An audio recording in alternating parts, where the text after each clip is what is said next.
మేము రోడ్ ఎంబడి పోతున్నాం వేరే కేసు చూసుకొని, ఇక్కడ అన్యాయం జరిగిందని వచ్చినాం. గవర్నమెంట్ హాస్పిటల్లో పోస్ట్ మార్టం కాగానే ప్రతి ఒక్క గల్లి తిప్పిండ్రంట ఈ డెడ్ బాడీని. ఎందుకు తిప్పిండ్రు? ఏం అవసరం ఉందని తిప్పిండ్రు పోలీసులు. గ్రామంలో ఒకటేసారి ఎస్ఐ గారు సిఐ గారు లీవ్ పెట్టాల్సిన అవసరం ఏముంది? ఎటు పోయినరు? రెస్పాన్స్ చేయాల్సిన అవసరం లేదా?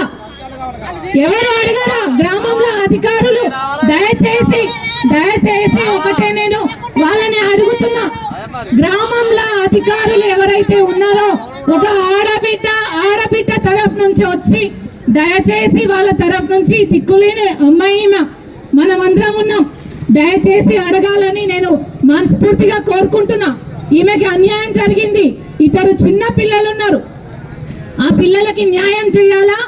శ్రీకాంత్ రెడ్డి అని పేరు, వినోద్ రెడ్డి, ఈమెకి కూడా దహన సంస్కారం చేయాలా?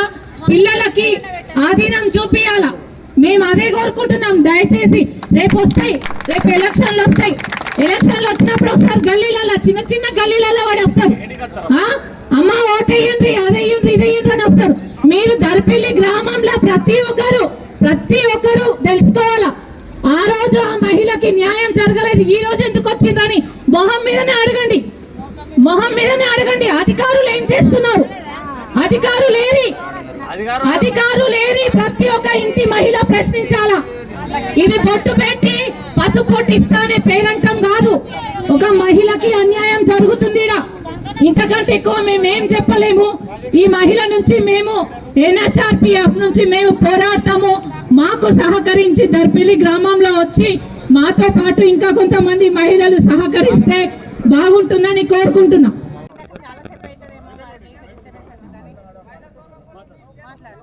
ఈరోజు దర్పల్లి గ్రామంలో మరి ఇంత అన్యాయం చోటు చేసుకుంది. ఒక మహిళ మరి ఇంత ఘోరంగా హత్య చేయబడింది. ఇక్కడ మేము ఈ మహిళ దర్పల్లి గ్రామానికి చెందింది. ఈమె భర్త జానకంపేటకు సంబంధించిన వినోద్ ఇద్దరు గత కొన్ని రోజులుగా వీళ్ళు భార్యాభర్తలు. వాళ్ళిద్దరికి చిన్న పిల్లలు కూడా, ఇద్దరు పిల్లలు ఉన్నారు, చిన్న పిల్లలు ఉన్నారు. వాళ్ళిద్దరి మధ్య మనస్పర్ధల కారణంగా రాత్రి ఆమెని హత్య చేశాడు. మరి ఇంత అన్యాయంగా హత్య చేసి పరారయ్యాడు ఆయన. నిన్నటి రోజున వీళ్ళ తల్లిదండ్రి పోయి దర్పల్లి పోలీస్ స్టేషన్లో కేసు నమోదు చేసినా కూడా ఎటువంటి రెస్పాన్స్ లేకుండా, వాళ్ళు పట్టించుకోకుండా వాళ్ళు లీవ్ పెట్టడం జరిగిందంట. మరి రాత్రి ఆ అమ్మాయి హత్యకి గురైంది. ఈ పోస్ట్ మార్టం కూడా మరి ఘోరమైన కారణాల వల్ల మీరు రాజీ అయితే పోస్ట్ మార్టం చేస్తాము, లేకపోతే లేదు అని అధికారులు బెదిరించడం జరిగింది గ్రామస్తులని. మాకు ఈ హ్యూమన్ రైట్స్, మాది NHRPF హ్యూమన్ రైట్స్ నుంచి మేము ఇక్కడికి వచ్చినాము. ఈ మహిళని ఈరోజు ఇక్కడ మేము నడి రోడ్డు మీద అన్యాయం జరుగుతుందని ఇక్కడ ఈ డెడ్ బాడీని పెట్టుకొని ఇక్కడ మేము నిరసన తెలియజేస్తున్నాము. ఇక్కడ చిన్న పిల్లలు ఉన్నారు ఇద్దరు, ఆ పిల్లలకి న్యాయం జరగాలి. ఆ వినోద్ రెడ్డిని కఠినంగా శిక్షించాలి, ఆ పిల్లలకి న్యాయం జరగాలి.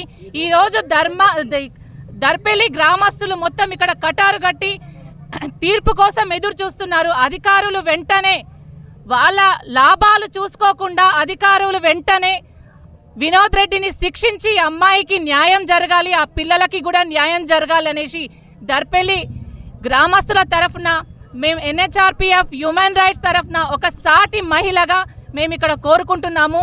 ఇక్కడ న్యాయం గనక మాకు అధికారులు చేయకపోతే ఇక్కడ మహిళా మండల్ మొత్తం ఆల్ ఇండియన్ హ్యూమన్ రైట్స్ మొత్తం ఇక్కడికి మహిళలు చేరుకుంటారు. మాకు న్యాయం జరిగిన దాకా ఇక్కడే మేము నిరసన తెలియజేస్తాము. మాకు వెంటనే ప్రభుత్వం మా పట్ల కరుణించి ఈ మహిళ పట్ల, ఈ అమ్మాయి పిల్లల పట్ల కనికరించి న్యాయం చేయాలని కోరుకుంటున్నాను. ఇక్కడికి సిపి సార్ వచ్చి మాకు న్యాయం చేయాలని కోరుకుంటున్నాము. మాకు అధికారుల పట్ల నమ్మకం లేదు, మాకు సిపి సార్ దయచేసి ఇక్కడికి వచ్చి న్యాయం చేయాలి అనేసి కోరుకుంటున్నాము. సాయంత్రం 6 గంటలకి దర్పల్లి పోలీసుకు ఒక సమాచారం ద్వారా ఒక అమ్మాయి పేరు అనుష, 27 సంవత్సరాలు, ఆమె అనుమానాస్పద మృతి చెందిందని సమాచారం మేరకు దర్పల్లి ఎస్ఐ రామకృష్ణ గారు స్పాట్ విజిట్ చేసి అక్కడ పంచనామా కండక్ట్ చేసి బాడీని షిఫ్ట్ చేయడం జరిగింది. దానిలో భాగంగా ఈరోజు ఆమె 7 సంవత్సరాల వివాహంలో చనిపోయింది కాబట్టి ఆమె వితిన్ 7 years మ్యారేజ్లో ఎంఆర్ఓ గారికి ఇన్వైట్ చేయడం జరిగింది. ఎంఆర్ఓ గారు విజిట్ చేయడము, ఎంఆర్ఓ గారు ఇన్క్వెస్ట్ చేయడం జరిగింది. ఇన్క్వెస్ట్ మొత్తం అన్ని ఎగ్జామినేషన్ తర్వాత ఈరోజు బాడీ పోస్ట్ మార్టం పంపించడం జరిగింది. పోస్ట్ మార్టం తర్వాత బాడీ బంధువులకు వాళ్ళకి ఇవ్వడం జరిగింది. దాంట్లో బంధువులు కొంత వాళ్ళకి చిన్న పిల్లలు ఉన్నారు, వాళ్ళు ఈ న్యాయం జరగాలి అని చెప్పి ఇక్కడ తీసుకొచ్చిన తర్వాత కొంత ఎక్స్ప్రెస్ చేయడం జరిగింది. ఒక టౌన్లో ఒక ప్లేస్లో డెడ్ బాడీ నుంచి ధర్నా జరిగింది. ఆ సమాచారాన్ని నేను ఇక్కడ రావడం జరిగింది. వాళ్ళని గమనించేసి అది వాళ్ళకి చెప్పడం జరిగింది. ఏదైతే ఉంటుందో చర్యలన్నీ కూడా చట్ట ప్రకారంగా నేరస్తుల మీద తీసుకుంటాం. దానికి సరైన సాక్ష్యాలన్నీ కూడా సేకరిస్తున్నాం. కఠినమైన చర్యలు తీసుకుంటాం.